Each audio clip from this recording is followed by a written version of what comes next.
o que é e o que não é fé. Imagine que você estivesse em um avião. Esse avião levanta voo.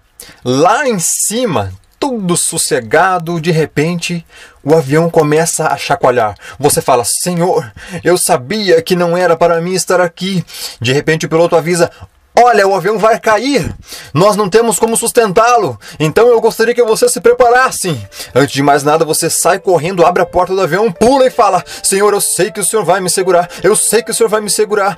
O Senhor disse que não é para mim temer mal algum. E daqui a pouco você vai se aproximando do chão e vai me segurar, vai me segurar. E se esborracha lá embaixo, bate e morre. Isso daí não é fé. Isso é loucura. Fé é você estar dentro do avião, Deus chega para você com o paraquedas, você está morrendo de medo, Deus fala: pode pular, porque Ele vai abrir. Eu dobrei. Baseado na palavra dEle, no paraquedas que Ele te deu, você pula. Isso é fé. Fé nunca foi falta de evidências. O próprio Deus é a evidência da nossa fé. Nós cremos nele. Nós não temos fé na fé. Isso tem que ficar bem claro. Tem muita gente que tem fé na fé. Pede para o pastor orar, porque se o pastor orar, a coisa acontece. Ah, que legal, então. A gente não precisa de Deus. Vamos falar com o pastor. Não! Fé tem que ser no Senhor Deus. Daí a importância de conhecermos a palavra dele. Uma vez, Jesus disse assim: cuidado com o fermento darwiniano. Você nunca leu isso nas escrituras, né? É porque lá está escrito: cuidado com o fermento dos fariseus. Mas nós temos um fermento que tem preenchido nossas vidas. Esse fermento vem com a embalagem, com um rótulo bem grande escrito: ciência. E pelo fato de ter o rótulo de ciência, você nem se preocupa de olhar o conteúdo. Você come sem se preocupar. As pessoas geralmente falam assim: não, mas a ciência é algo estabelecido. Ciência está relacionada com evidências. Então vamos analisar alguns pontos. A teoria da evolução é uma teoria naturalista. Ela está baseada na proposta de que causas naturais criaram todas as coisas, o universo e inclusive a vida. Simplesmente causas naturais e espontâneas. A melhor teoria para mostrar como isso supostamente teria acontecido é o que nós conhecemos hoje como darwinismo. Mas a minha pergunta é a seguinte: quais foram os organismos iniciais? Nós não temos nenhuma evidência, nós só temos algumas hipóteses. Qual era a composição do oceano ou da atmosfera primitiva onde esses tais organismos teriam supostamente surgido? Nós não temos nenhuma evidência, nós só temos algumas hipóteses. Quais seriam as condições dessa atmosfera ou desse oceano primitivo? Nós não temos nada, nenhuma evidência, apenas algumas hipóteses. Quais seriam os mecanismos que teriam feito com que essa evolução supostamente teria acontecido? Nós não temos mecanismos, nós temos apenas hipóteses. Para aqueles que acham que eu estou brincando, qual é a lei da biogênese? Somente vida pode gerar vida. Mas a evolução vai totalmente contra. Ela diz que a vida foi gerada do que não tinha vida. Todo livro de biologia começa criacionista. Vida gera vida. Depois eles tentam mostrar o contrário, mas começa desse jeito. E para aqueles que não acreditam, eu tenho duas perguntas. Se Deus não existe e não nos criou, de que forma a vida aprendeu a se autorreproduzir ou ao menos saber que havia esta necessidade? E com quem cruzou a primeira célula capaz de se reproduzir? eu tenho aqui um relógio de pulso na minha mão. Eu poderia chegar à conclusão que esse relógio poderia ter vindo à existência por meio de processos espontâneos. Por exemplo, numa praia, poderia ter caído um raio e a areia da praia poderia ter se transformado no vidro debaixo do meu relógio. E talvez ali por perto dessa praia tivesse algumas seringueiras com um látex correndo por ali. Um vulcão e alguma coisa poderia ter acontecido e produzido a borracha, a pulseira desse relógio. E daí deveria ter muita sílica por ali espalhada pelo chão também, e obviamente mais alguns raios teriam caído por ali e produzido o mecanismo interno do relógio. E o vidro é fácil de explicar, porque o vidro está na praia, vai maré, vem maré, e foi lixando, lixando e lixando, e formou o vidro superior. Tranquilo.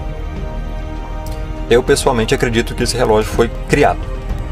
Tem alguns que creem que ele poderia ter surgido espontaneamente. Agora, eu não sei quem fez esse relógio, não tenho a menor ideia. Mas que ele tem sinais que foi criado, isso ele tem. E são sinais detectáveis. Agora, pelo fato de não saber quem fez o relógio, torna não científico toda uma pesquisa relacionada com o relógio? Claro que não. Muitas pessoas falam: ah, mas se você não sabe quem é o criador, tudo foi por água abaixo. O que foi por água abaixo? Não, mas essa ideia de um criador, de um design inteligente é uma tentativa dos evangélicos ou de gente que crê em alguma coisa, em achar uma metodologia científica para falar da fé deles. Ou seja, já que eles não conseguem brigar com o darwinismo, vamos produzir alguma coisa que dê para bater meio de perto. Essa ideia do desenho inteligente é simplesmente uma contraproposta à teoria da evolução. Isto está totalmente errado. Isso é um engano. Por quê? Porque a tese do relojoeiro, onde está baseada a ideia do desenho inteligente, foi desenvolvida por William Paley, que disse: se um dia, ao andar por um campo, você se deparar com um relógio, aquele relógio provaria uma coisa: a existência de um relojoeiro. Portanto, o design do universo testifica a existência de um designer inteligente. Ele disse isso no ano de 1802. Darwin leu os livros dele, ou seja, a tese do design inteligente apareceu 50 anos antes da teoria darwiniana. Se alguma coisa está tentando combater alguma coisa, é o darwinismo tentando combater o desenho inteligente.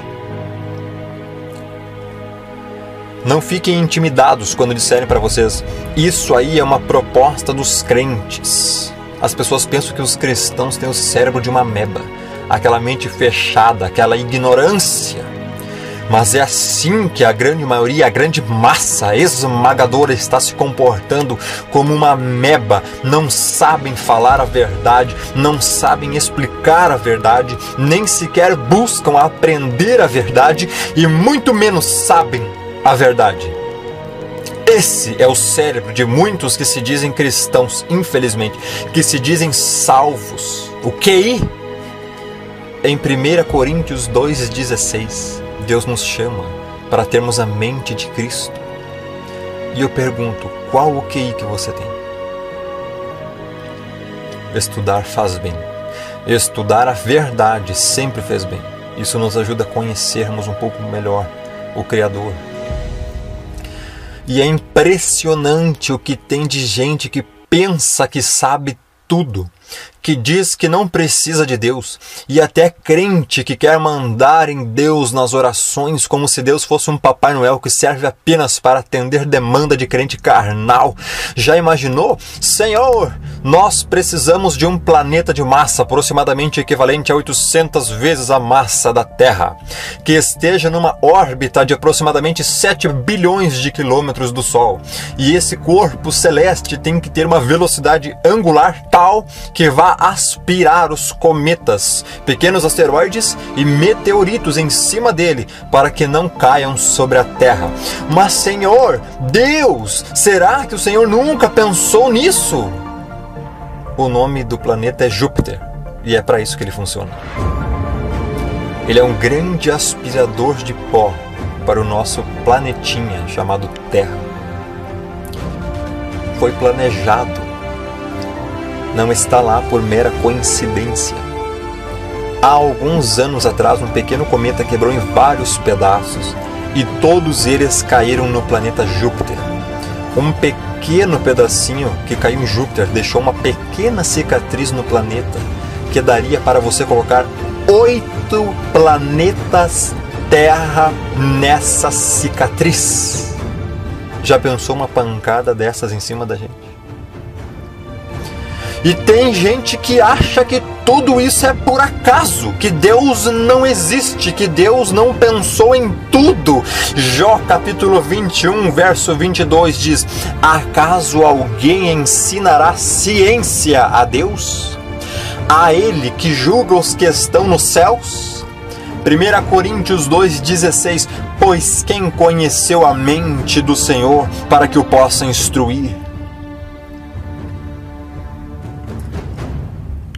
Qual é a idade do planeta Terra? Se eu perguntar para muitos cristãos, eles vão falar mais ou menos uns 6.000 anos. Daí eu digo o seguinte: vai lá na universidade e fala isso para eles. E prova que só tem 6.000 anos. Você vai falar: não, mas isso aí é a Bíblia, eles vão ter que acreditar na Bíblia. Deixa eu te dizer uma coisa. Você sabia que dentro do granito que a gente encontra no planeta Terra, tem uns pequenos cristais de zircônio? E dentro desse cristal, alguns átomos de urânio foram depositados ali na formação do cristal. Com o passar do tempo, esses átomos de urânio se desintegram. Átomo de urânio se desintegra em chumbo. Então, se você contar nesse cristal de zircônio quantos átomos de chumbo ainda estão lá dentro, você teria uma ideia de quantos átomos de urânio teriam se desintegrado. Só que de urânio para chumbo, dentro dessa cadeia de desintegração, ele produz o que chamamos de partículas alfa, que transformam-se em átomos de hélio. E esses átomos de hélio ficam presos dentro desse cristal. Então assim nós sabemos quantos átomos de hélio se formaram na cadeia de desintegração e nós sabemos quantos átomos de chumbo deveriam estar lá. Então nós contamos o número de átomos de chumbo e fazemos o processo reverso. Nós sabemos quantos átomos de hélio tinham que estar nesse cristal. E você conta, o número está errado. Está faltando. Você pergunta: o que aconteceu? Se está faltando, é porque eles saíram do cristal e foram entrar na nossa atmosfera. Quando eles entram na nossa atmosfera, eles não escapam mais. Eles ficam presos aqui dentro. Daí, o que a gente precisa fazer? Ter uma noção de quantos átomos de hélio tem na nossa atmosfera, quantos átomos de hélio são produzidos nesses cristais e quantos átomos de hélio ainda estão guardados nos cristais. Você fala: rapaz, isso é complicado, mas já foi feito de maneira observável, experimentável e testável. Isso se chama difusão de hélio em cristais de zircônio. Sabe há quanto tempo esse processo de hélio entrando na nossa atmosfera está ocorrendo? No máximo há 6.000 anos. Isso é criacionismo. Tem muita gente que se acha o cara, o dono da verdade, o sabe tudo, porque agora nós temos toda essa tecnologia, etc. e tal. E você vai para sua aulinha medíocre de matemática, e na matemática nós trabalhamos com base 10. Números que são 0, 1, 2, 3, 4, 5, 6, 7, 8, 9, 10. E daí repete tudo de novo, 11, 12, 13. Na parte de computação, pelo fato de nós sermos tão limitados, a gente só consegue fazer chavinha liga e desliga. Ou seja, sim e não. Ou 0 e 1.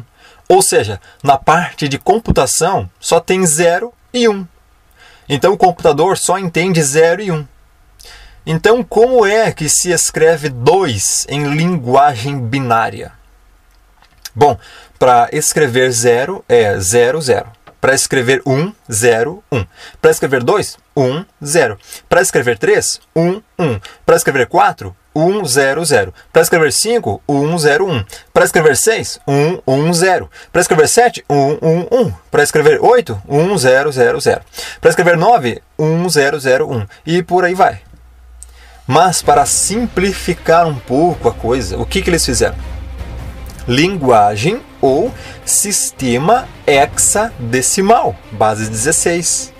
Ou seja, 0, 1, 2, 3, 4, 5, 6, 7, 8, 9, A, B, C, D, E, F.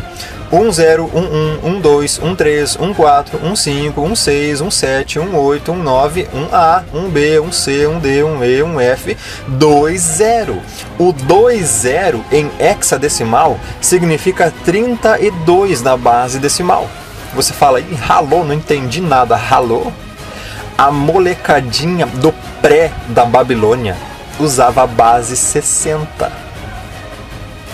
E você pensa que é muito inteligente. As escrituras já falavam da grande capacidade do ser humano no passado e que era muito maior do que hoje. A arqueologia fala disso. Isso prova que o homem do passado tinha mais capacidade que o homem contemporâneo, ou seja, estamos nos degenerando e não evoluindo. O homem está se degradando, se execrando ainda mais constantemente. E essa degradação mental, física e espiritual, misturada com a iniquidade, com a prática do pecado, faz o homem contemporâneo se tornar o pior ser existente no universo, a pior coisa que pode existir, um monstro. Uma das coisas que Darwin nos deixou, que é muito forte, muito além da sua teoria darwiniana, é um pensamento que é o seguinte: se não for naturalista, ou seja, se não vier da natureza, não pode ser científico. Porque o limite da ciência é estudar a natureza. Então, tudo o que a ciência pode falar é o que está na natureza, é o estudo da natureza. É verdade. É um ponto fundamental. Só tem um pequeno problema. Se a gente levar essa ideia até as últimas consequências, a gente não faz ciência. Como assim? Vamos pensar a respeito das leis da natureza. Por que a Terra gira em torno do Sol? Por causa da lei da gravidade. Porque nós conseguimos fazer e ter toda essa tecnologia que nós temos na nossa geração usando eletricidade. Porque existem leis de eletricidade, leis de magnetismo que regem toda essa estrutura. Porque você é do jeito que você é. Por que você tem essa estrutura? Porque a física funciona. Você fala, o que a física tem a ver comigo? Você tem um coração. O seu coração está bombeando. Como é que ele bombeia? Se você já estudou sobre válvula pneumática, se você já estudou sobre sistemas hidrodinâmicos e tudo mais, você vai saber que o seu corpo é um super mecanismo nesse sentido. Ou seja, existem leis que regem todas essas coisas. Agora, vamos colocar isso de uma forma bem prática e voltar naquele problema. Se não for naturalista, ou seja, se não vier da natureza, não pode ser científico. Pelo menos é isso que a gente ouve aí fora. Mas olha que interessante. A natureza é constituída por matéria e energia. Isso é um fato científico. Todo cientista conhece isso independente do seu posicionamento. Matéria e energia obedecem às leis da natureza. Isso é um fato científico, todos nós sabemos disso.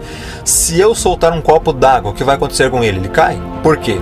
Lei da gravidade. Então nós temos leis. Então nós sabemos que a matéria e energia obedecem às leis da natureza.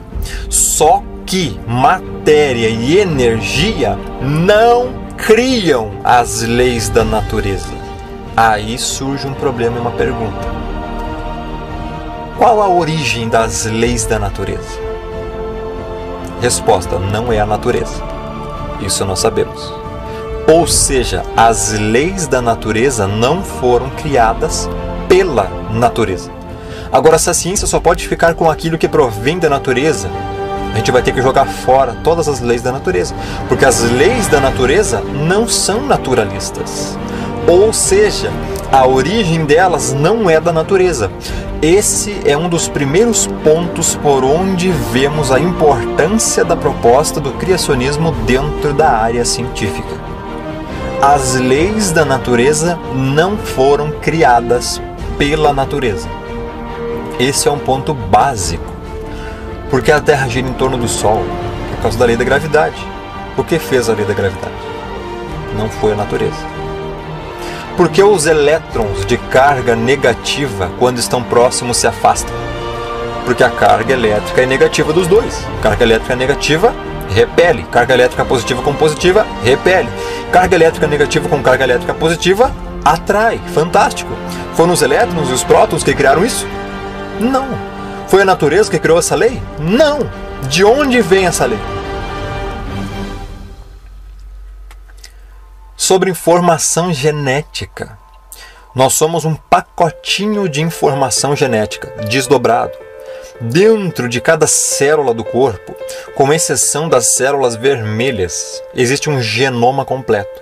Nesse genoma completo tem toda a informação genética de como fazer você. Já imaginou a informação de como fazer um olho? Imagine você escrevendo um livro, Como Fazer um Olho. Existem livros de oftalmologia a respeito das funções do olho, de mais de 2.000 páginas.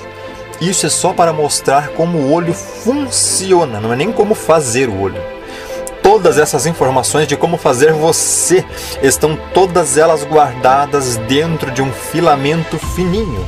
É um filamento de aproximadamente 2,10 metros de altura, cerca de 2 nanômetros de diâmetro. 1 nanômetro corresponde a 1 milionésimo de milímetro. Ali dentro existem 3.164.700.000 letrinhas genéticas perfeitamente organizadas para fazer você. Aí, essa informação da questão genética se torna muito importante, porque se você pegar uma dessas letrinhas e mudar, sabe o que acontece? Você fala, não acontece nada. Claro que acontece.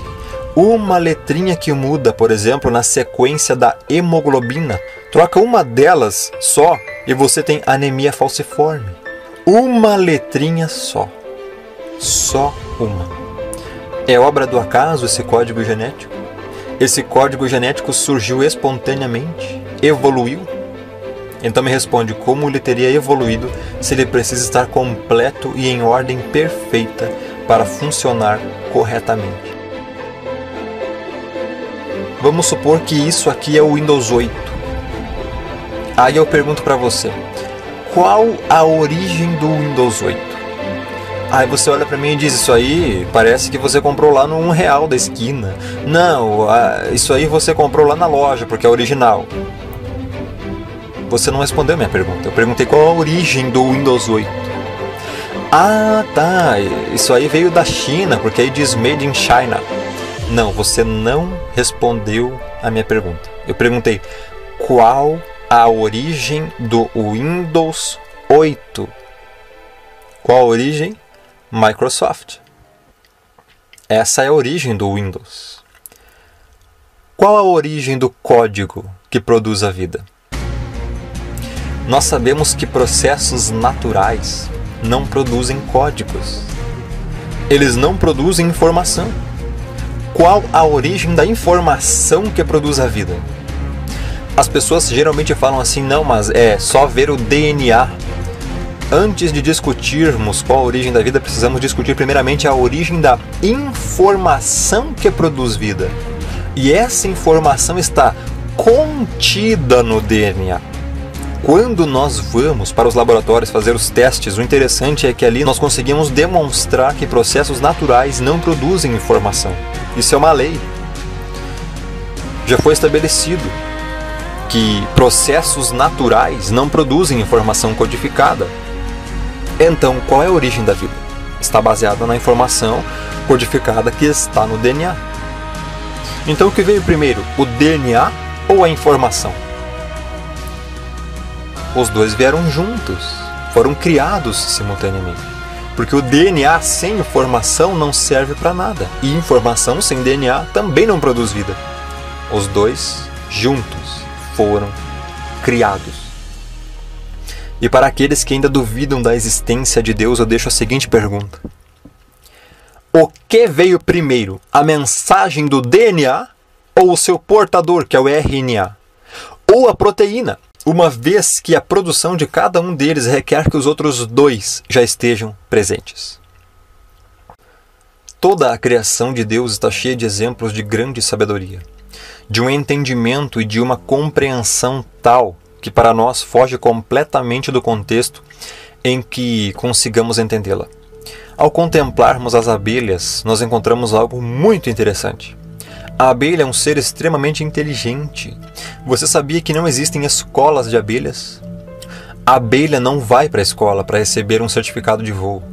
A abelha não faz um sistema de posicionamento GPS ou coisas parecidas. Por falar nisso, você sabe onde fica o norte? Sabia que a abelhinha já nasce com isso? As abelhinhas sabem exatamente o posicionamento delas em relação ao Sol. Tanto é que na comunidade de abelhas tem vários grupos diferentes. Cada um tem uma função. Tem um grupo de abelhas na colmeia que elas têm uma função específica. Elas saem à procura de alimento. Quando elas voltam para a colmeia, todo o povinho ali, as abelhinhas ficam em volta para saber se elas acharam alimento. Essa abelha que voou para lá procurando, ela vai literalmente em direção à colmeia, ficar se movimentando num ângulo específico, bzz, e volta, de novo, bzz, e volta, de novo, bzz, e volta. Esse ângulo que ela faz indica em relação ao Sol qual o ângulo que as outras abelhas precisam viajar para encontrar comida. Elas funcionam em relação à luz do Sol. E não somente isso, tem uma distância que ela fica percorrendo. Ela vai e faz bzz e volta, bzz e volta. A quantidade de batidas de asas e vibração e o tempo que ela faz indica qual a distância que as outras abelhas têm que voar naquela direção até chegar onde está a comida. Se eu pedir para você que você fosse, após o término da mensagem, a 27 graus sudeste, percorresse 843 metros sem o auxílio de instrumentos de medida, exatamente onde eu enterrei uma nota de R$100. Sabe o que iria acontecer? Esse terreno iria ser escavado em toda a sua área, em toda a sua extensão, numa distância aproximadamente entre 300 a 2.000 metros, porque você não saberia partir daqui num ângulo de 27 graus a sudeste, nem ter a noção exata de 843 metros, e talvez muito menos saber onde fica o norte. A abelha nunca foi na escola. Ela sabe onde fica o norte, e ela indica para as outras abelhas aonde ir e como fazer para chegar lá. Pergunta: como as abelhas desenvolveram todo esse mecanismo de comunicação? Resposta: se você acredita que foi a evolução, eu desafio você a vir aqui explicar como isso aconteceu e terminar o resto da mensagem. As abelhas são fascinantes. Elas têm um sistema de controle de temperatura que é impressionante para não derreter. Quando é inverno, a cera não derrete, o mel está intacto, mas depois vem o verão e o calor. As temperaturas vão para acima de 30 graus. Como fazer para não derreter o mel e a cera dos pequenos favos onde o mel se encontra? Tem um grupo de abelhas que se alinham na direção correta, porque a colmeia é feita e desenhada para ter movimentação de ar. Todas elas se alinham e batem as asinhas na mesma direção, fazendo simplesmente um grande corredor de vento para resfriar a colmeia. Controle de temperatura.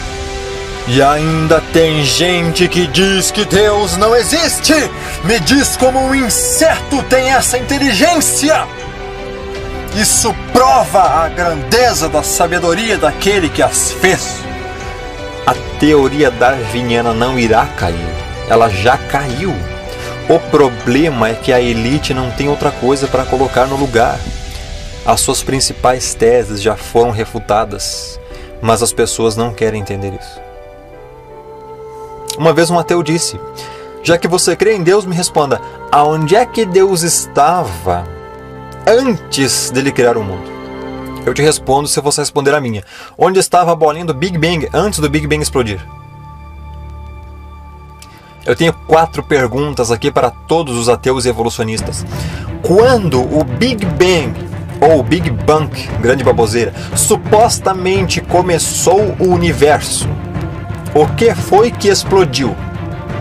De onde veio o primeiro pedaço de matéria, se não de Deus? De onde veio a energia que causou a explosão?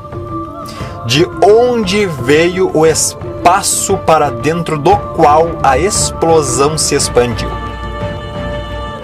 Pensaram um pouquinho? Permitam-me ajudá-los. Estudem Gênesis 1:1 que diz: no princípio criou Deus os céus e a terra. Certa vez alguém falou: eu consigo provar que Deus não existe. Ele disse: eu vou falar um monte de coisas para Deus, palavra de baixo calão, vou xingar a Deus. E vamos ver se Deus vai jogar um raio em cima de mim. Então ele foi e começou a xingar Deus e chamá-lo de tudo quanto é nome, e não aconteceu nada. Ele chegou e falou: você está vendo? Deus não existe. Pelo contrário, você acha que você é tão importante para Deus gastar um raio dele com você? Deus usa sua demonstração de quem Ele é para aqueles que o buscam. Foi por isso que Deus deixou provas claríssimas para aqueles que o buscam e evidências difíceis de serem encontradas para aqueles que o rejeitam. As pessoas dizem: ah, mas nunca ninguém viu Deus. Yuri Gagarin, quando foi a apenas alguns poucos quilômetros acima da Terra, numa viagem espacial e voltou, disse: eu fui ao céu e não vi Deus lá. Essa frase influenciou muita gente. Mas quem te disse que Deus está nesse céu? Quem te disse que Deus está nesse espaço o qual nós vivemos, nesse universo? Deus é infinito. O universo não é infinito. O universo é finito. Como a gente sabe que o universo é finito? Radiação de fundo. É um corpo negro. Pela ciência, ao olharmos e estudarmos, se é um corpo negro e se tem uma radiação de fundo, é porque ele tem uma parede, tem um limite até onde a coisa vai. Deus está numa esfera tão elevada, tão transcendente, que está totalmente fora desse universo. Acima, separado. 1 Reis 8:27. Mas na verdade habitaria Deus na terra? Eis que o céu e até o céu dos céus não te podem conter. Salmo 139:6 nos ilustra isso. Tal conhecimento é maravilhoso demais para mim. É sobremodo elevado, tão alto que eu não posso atingir.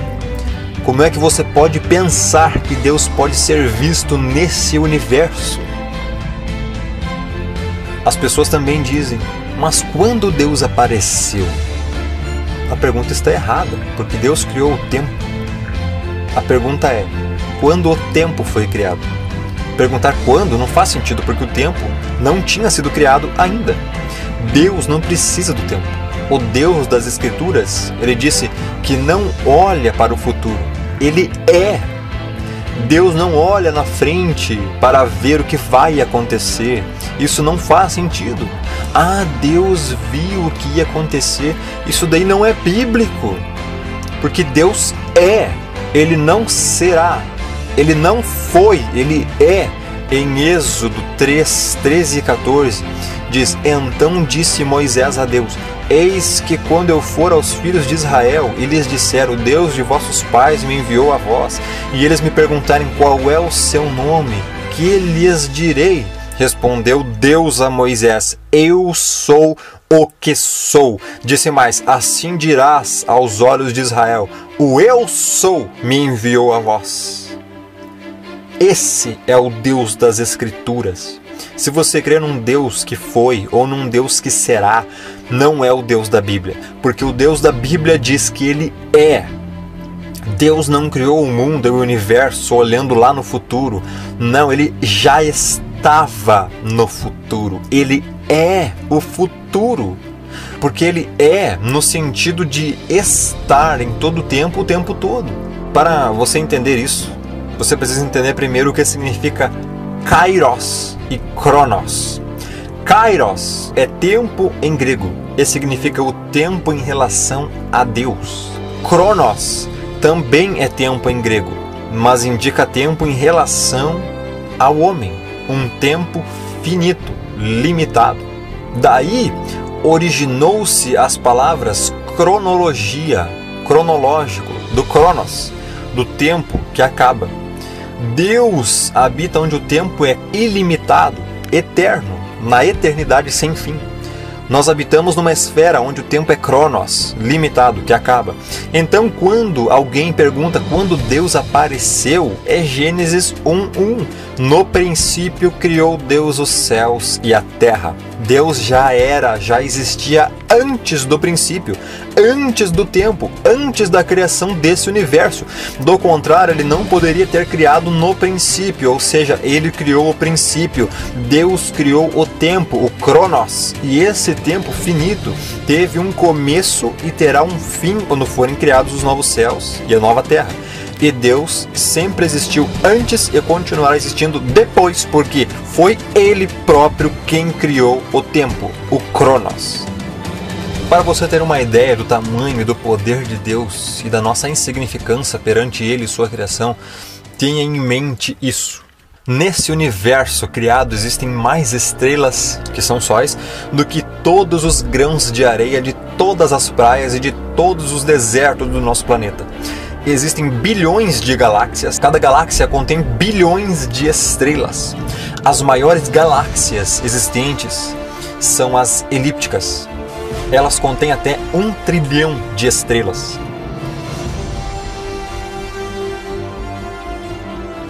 Assim, uma pergunta intrigante a se fazer é: de todas essas galáxias gigantes no universo, qual é a maior? Qual é a maior galáxia que já vimos? A resposta é esta aqui, conhecida como IC 1101.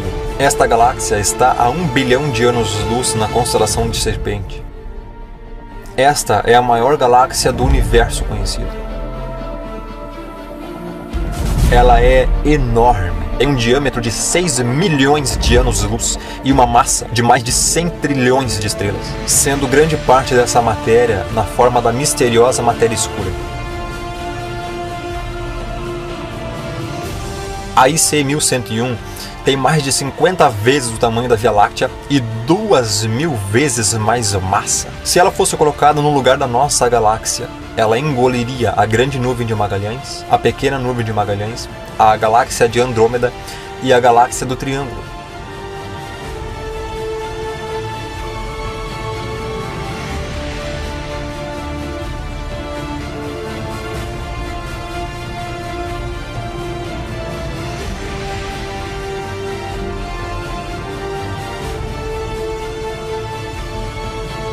IC 1101 e outras elípticas contêm no seu centro um buraco negro supermassivo. A massa do buraco negro central de uma galáxia está ligada ao tamanho da galáxia, tornando o buraco central de IC 1101 o maior buraco negro conhecido. Assim como a nossa, esta galáxia está morrendo lentamente. No centro da nossa galáxia existe um buraco negro que tem uma massa 4 milhões de vezes maior do que a do nosso Sol. Buracos negros são objetos cuja gravidade é tão forte que nada, nem a luz, consegue escapar.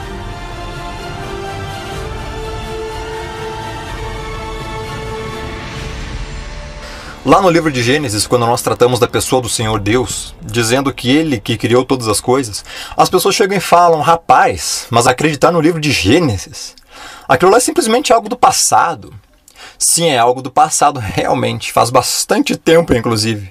Elas dizem: mas não dá pra gente entender Aquilo lá foi escrito por um pessoal que não sabia nada. Moisés inventou aquela historinha lá só porque tinha que dar algum significado para o povo. Para sua informação, os egípcios acreditavam que a vida teria evoluído da margem do rio Nilo. E no princípio havia pequenas minhoquinhas e essas minhocas tinham virado seres humanos. Isso era o que eles acreditavam. Moisés estudou no Egito, morou no Egito por 40 anos, conhecia todas essas coisas e não foi isso que ele escreveu. Ele não escreveu o que aprendeu no Egito, ele escreveu o que Deus criou. Todas as coisas completas, acabadas e perfeitas. E para quem acha que eu estou falando besteira, eu faço a seguinte pergunta: se Deus não criou todas as coisas completas e acabadas, o que evoluiu primeiro? As plantas ou os insetos que as polinizam? Uma coisa importantíssima e fundamental que devemos entender é que os criacionismos religiosos existem em várias culturas. Cada religião diz que foi o seu Deus que teria criado o mundo e o universo. As escrituras são diferentes. Por quê? Porque ela não é politeísta. Ela não fala que muitos deuses criaram todas as coisas. Ela fala que foi um Deus. Mas ela nos diz que esse único Deus existe na pessoa do Pai, do Filho e do Espírito Santo. Ou seja, é um Deus, mas 3 pessoas. Aí as pessoas falam: ah, mas Jesus é um, Deus é outro, diferente e maior que Jesus, e o Espírito Santo é menor que eles. Não! Existe o Pai, o Filho e o Espírito Santo. Tanto o Pai é Deus, quanto o Filho é Deus. Tanto o Filho é Deus, quanto o Espírito Santo também é Deus. Por quê?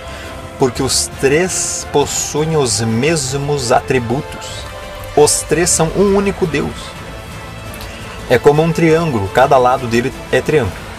Mas um lado sozinho não é triângulo. 2 lados sozinhos não seriam um triângulo. Você precisa dos 3 lados. O Deus das Escrituras se revela em 3 em 1. Esse é o Deus das Escrituras. Todos nós vivemos no tempo. E o tempo existe em passado, presente e futuro. 3 em 1. Se tirar um deles, não é tempo. E o passado é definido, o presente é definido e o futuro é definido. São 3 coisas definidas. No entanto, essas 3 coisas definidas nós chamamos de tempo. Nós vivemos no espaço, e o espaço possui altura, largura e profundidade. 3 em 1. A largura é o espaço? Não. Mas é a largura, você mede. A altura é o espaço? Não. Mas você mede. A profundidade é o espaço? Não, mas você mede. Mas as 3 juntas formam o espaço. O que nós conhecemos é feito de matéria, e a base da matéria são os átomos. E os átomos são constituídos de prótons, nêutrons e elétrons, 3 em 1. Quando você estuda a matéria de uma forma geral, ela sempre se apresenta em sólido, líquido ou gasoso. Quando você estuda a base do funcionamento dos seres vivos, você tem DNA, RNA e proteínas. Quando você estuda a maneira como a codificação genética é feita, são sempre 3 nucleotídeos. Quando você estuda música, você estuda melodia, harmonia e ritmo. A característica da natureza é 3 em 1. Agora deixe-me fazer uma pergunta científica, intelectual, usando conhecimento científico e a sua capacidade de raciocinar. De todos os deuses propostos, qual deles você acha que seria o verdadeiro?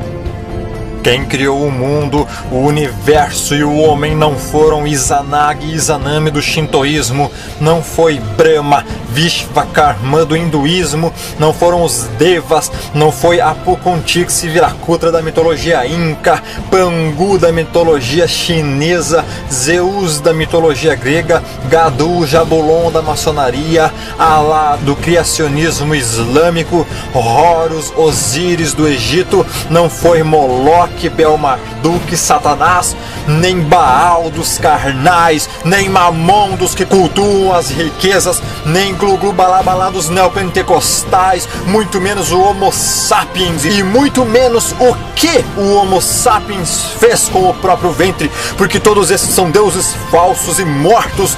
Quem criou o universo, o mundo e o homem foi o único Deus vivo, o Deus forte, o Pai da eternidade, o Príncipe da paz, o autor das Escrituras Sagradas, o Verbo de Deus.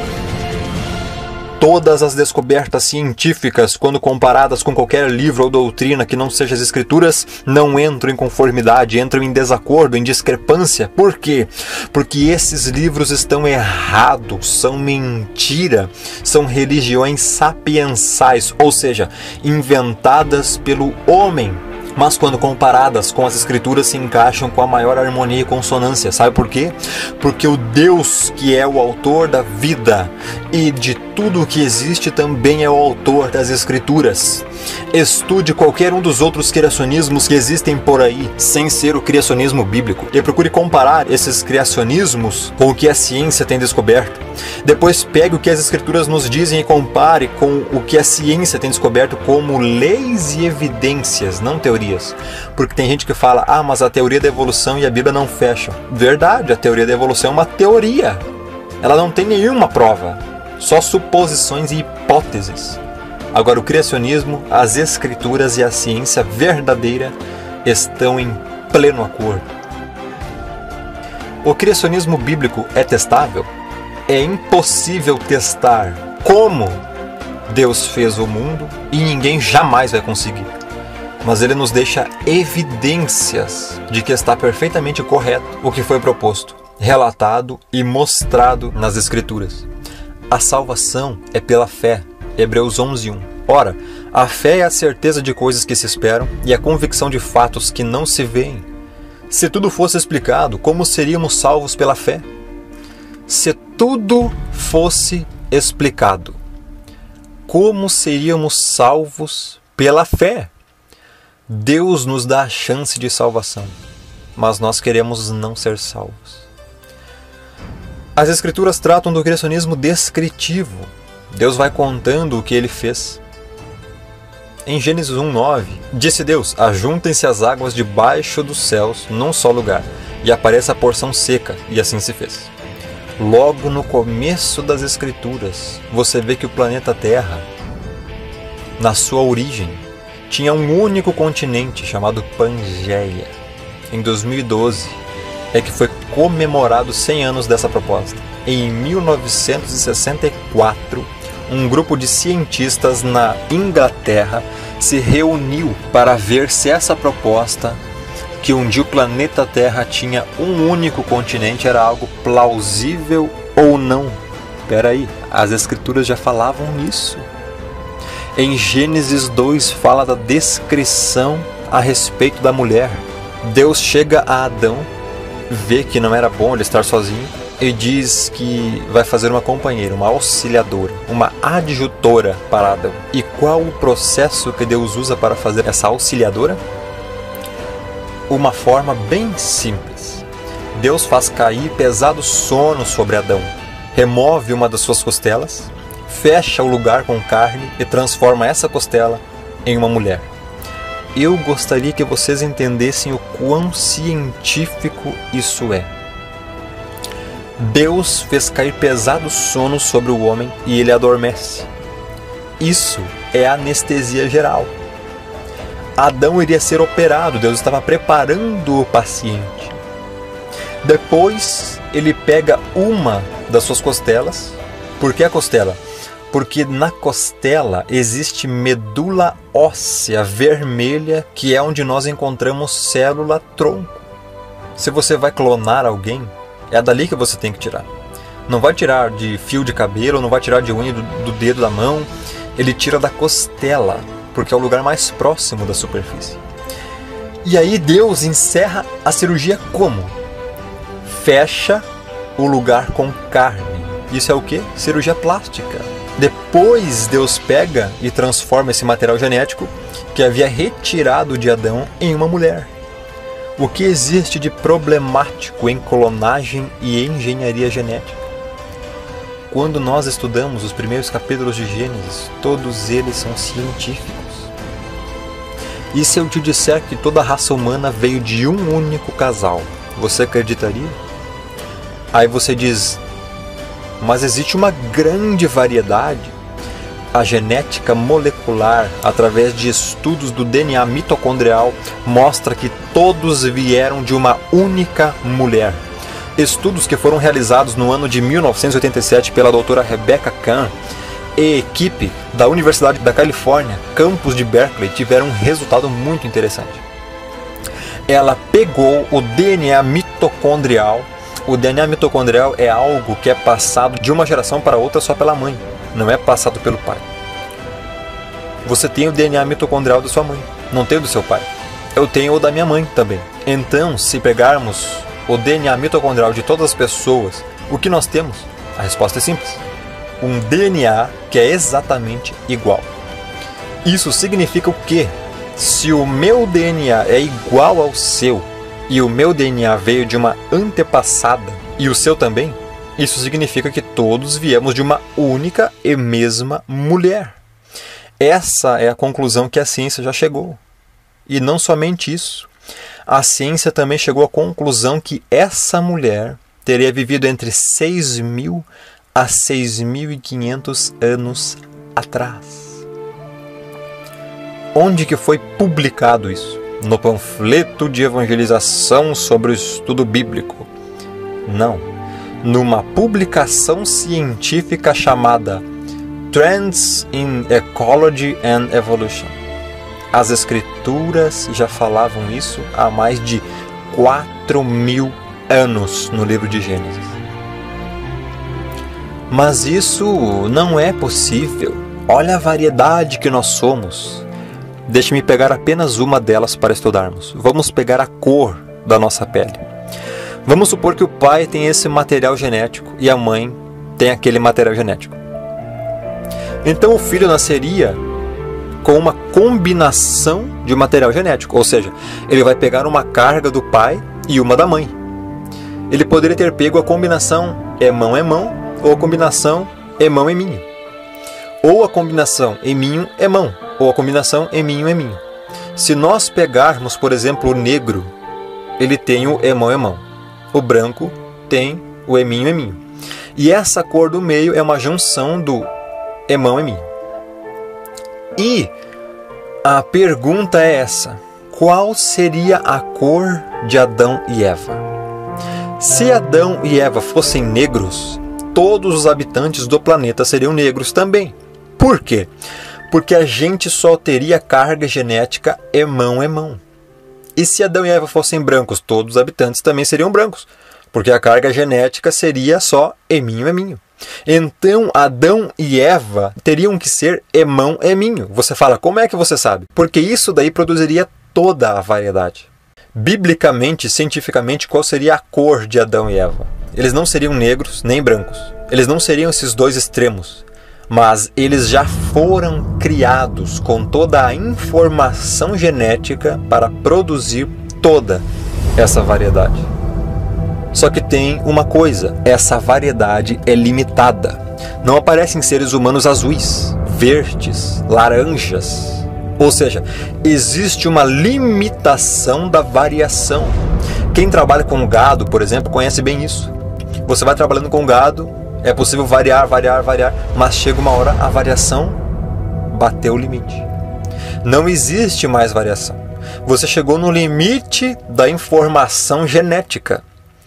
Isso é o que a ciência tem verificado, aprendido e estabelecido como verdade científica.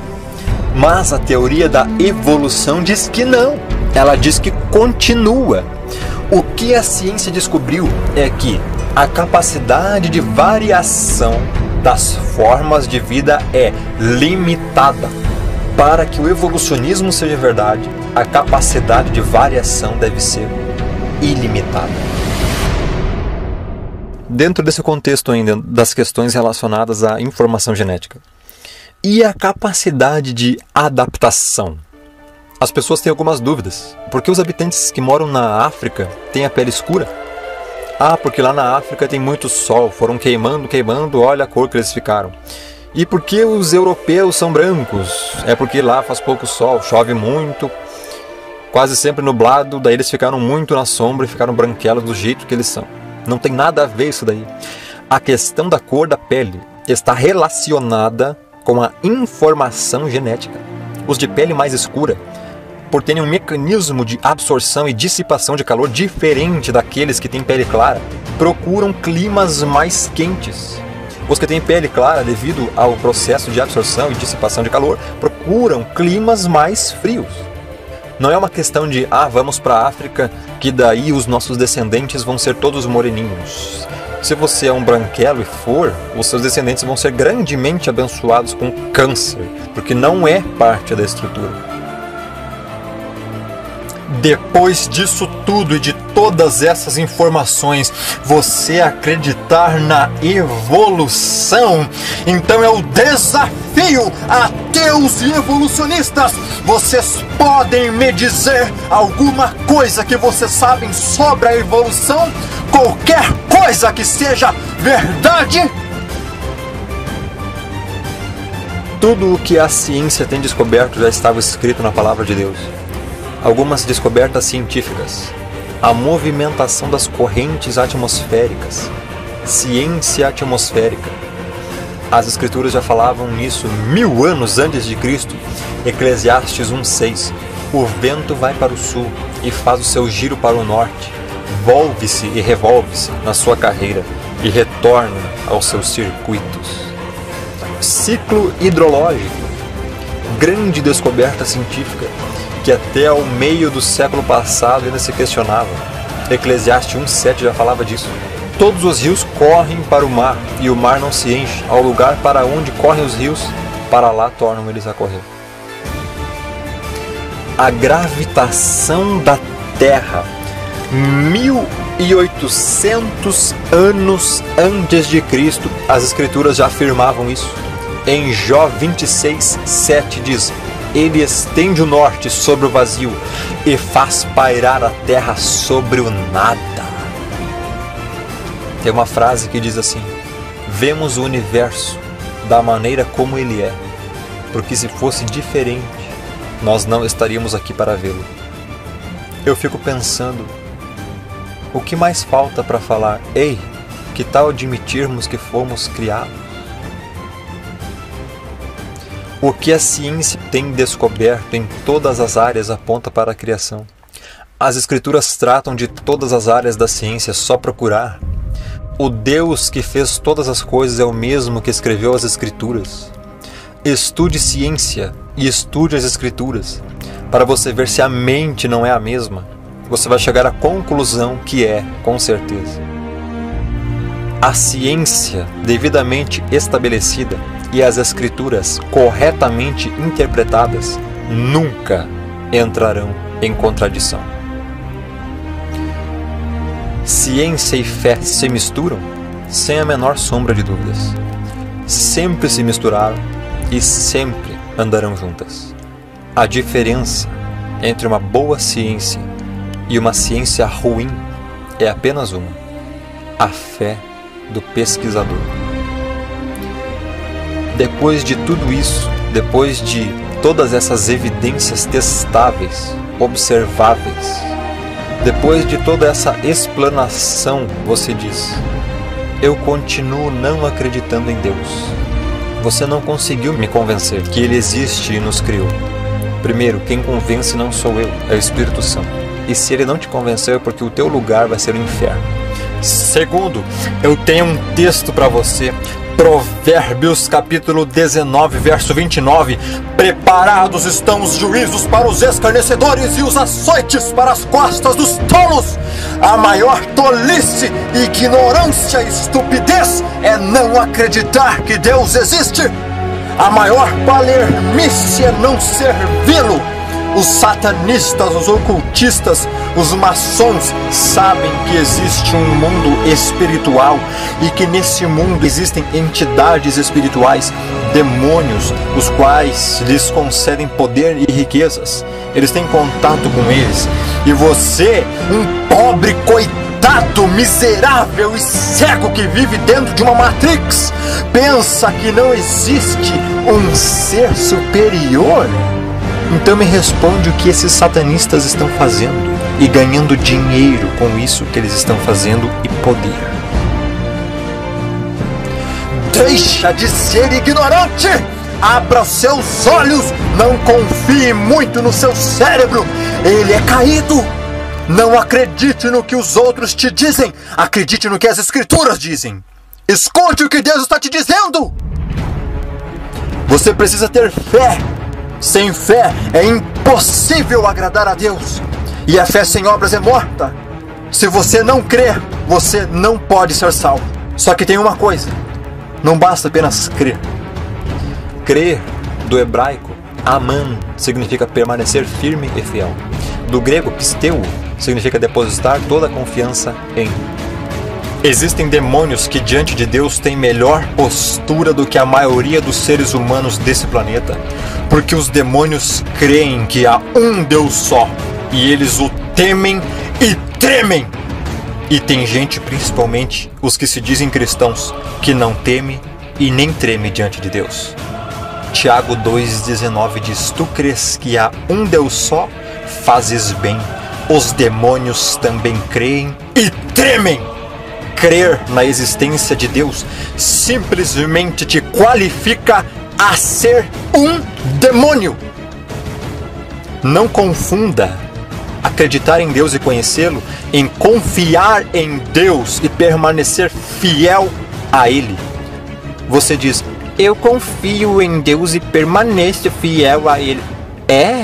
Aquele que diz que permanece nele também deve andar como ele andou, diz 1 João 2,6. Você anda como o Filho de Deus andou nessa terra? Então você não confia em Deus e não permanece fiel a Ele. Tem muita coisa que a gente poderia falar, mas eu gostaria que com esses pequenos exemplos vocês pudessem pensar um pouquinho a respeito do Criador que fez você.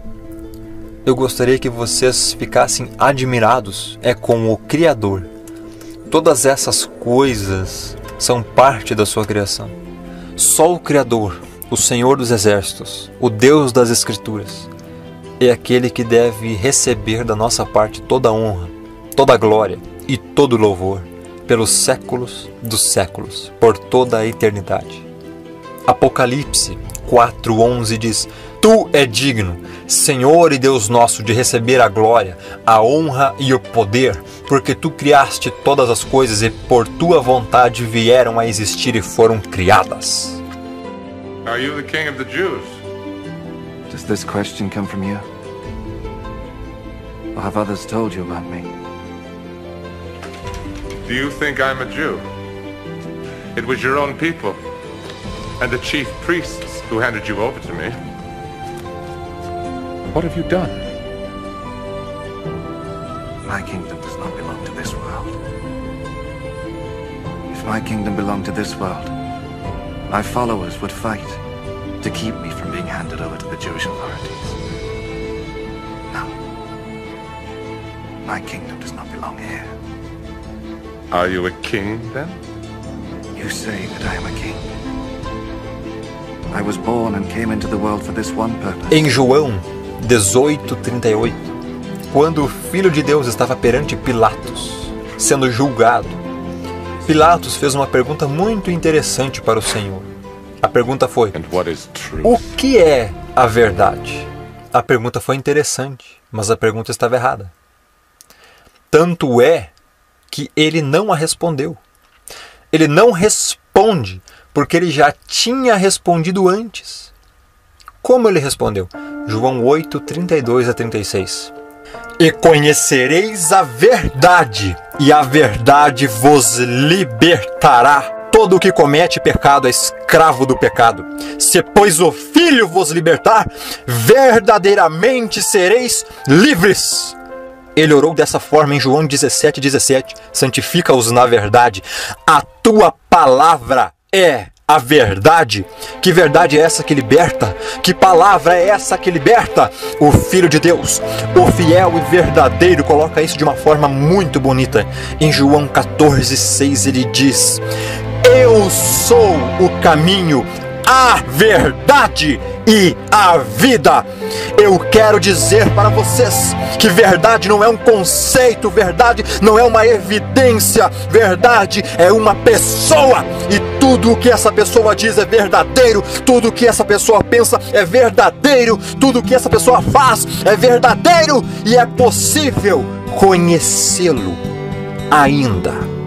A verdade tem nome, é uma pessoa, o Verbo de Deus, o Rei dos Reis e o Senhor dos Senhores. Nós vivemos num mundo que não acredita e muito menos confia na verdade. Deixa eu fazer uma pergunta. Se não formos nós para falar para eles a verdade, quem? E se não for agora, quando? Jó, capítulo 38. Onde é que você estava quando criei o mundo? Se você é tão inteligente, explique isso. Você sabe quem resolveu qual seria o tamanho do mundo e quem foi que fez as suas medições? Em cima de que estão firmadas as colunas que sustentam a terra? Quem foi que assentou a pedra principal do alicerce do mundo? Quando o mar jorrou do ventre da terra, quem foi que fechou os portões para segurá-lo? Fui eu que cobri o mar com as nuvens e o envolvi com a escuridão. Marquei os seus limites e fechei com trancas as suas portas. E eu lhe disse: você chegará até este ponto e daqui não passará. As suas altas ondas pararão aqui. Alguma vez na sua vida você ordenou que viesse a madrugada e assim começasse um novo dia? Você tem alguma ideia de onde vem a luz e qual é a origem da escuridão? Você sabe mostrar a elas até onde devem chegar e depois fazer com que voltem outra vez ao ponto de partida? Responda, se é que você sabe tudo isso. Você deve saber, pois já é grande o número dos teus dias e já havia nascido quando o mundo foi criado. Você alguma vez visitou os depósitos onde eu guardo a neve e as chuvas de pedra que ficam reservadas para tempos de sofrimento e para dias de lutas e de guerras? Você já esteve no lugar onde nasce o sol ou no ponto onde começa a soprar o vento leste? Será que você pode amarrar com uma corda as estrelas do céu? Você conhece as leis que governam o céu e sabe como devem ser aplicadas na terra? Será que a sua voz pode chegar até as nuvens e mandar que caia tanta chuva que você fique coberto por um dilúvio? Você pode fazer com que os raios apareçam e venham dizer-lhe: estamos às suas ordens. Jó, capítulo 39. A avestruz põe os seus ovos no chão para que a areia quente os faça chocar.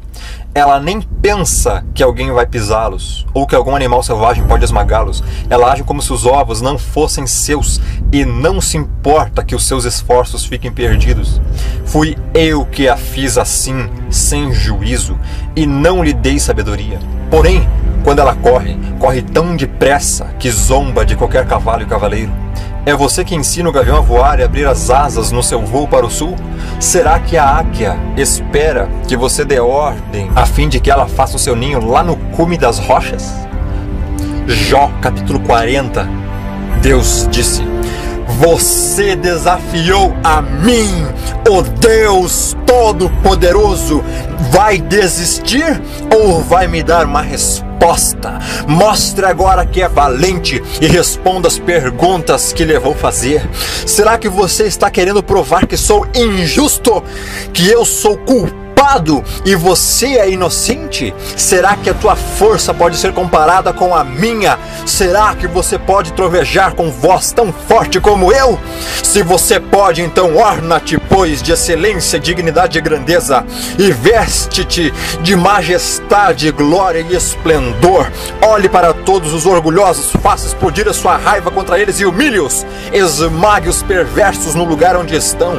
Sepulte-os todos na terra e amarre-os na prisão dos mortos. Se você fizer isso, eu serei o primeiro a reconhecer que você venceu pelas suas próprias forças. Agora, se você não pode fazer isso, reconheça que você esteve errado esse tempo todo e que foi Deus, o único e verdadeiro Deus, o Senhor dos exércitos, o Rei da glória, que fez você e tudo que está aí diante dos nossos olhos, e que se cumpra em você o que está em Jó, capítulo 40 e capítulo 42. Eu não valho nada que posso responder. Prefiro ficar calado. Já falei mais do que devia e agora não tenho nada para dizer. Eu reconheço que para ti nada é impossível e que nenhum dos teus planos pode ser impedido. Tu me perguntaste como me atrevi a pôr em dúvida a tua sabedoria, visto que sou tão ignorante. É que falei de coisas que não compreendia, coisas que eram maravilhosas demais para mim e que eu não podia entender. Tu me mandaste escutar o que estavas dizendo e responder às tuas perguntas. Antes eu te conhecia só de ouvir falar, mas agora eu te vejo com os meus próprios olhos. Por isso, estou envergonhado de tudo que eu disse e me arrependo de joelhos aqui no chão. Que você diga essas palavras, que se cumpram em você essas palavras.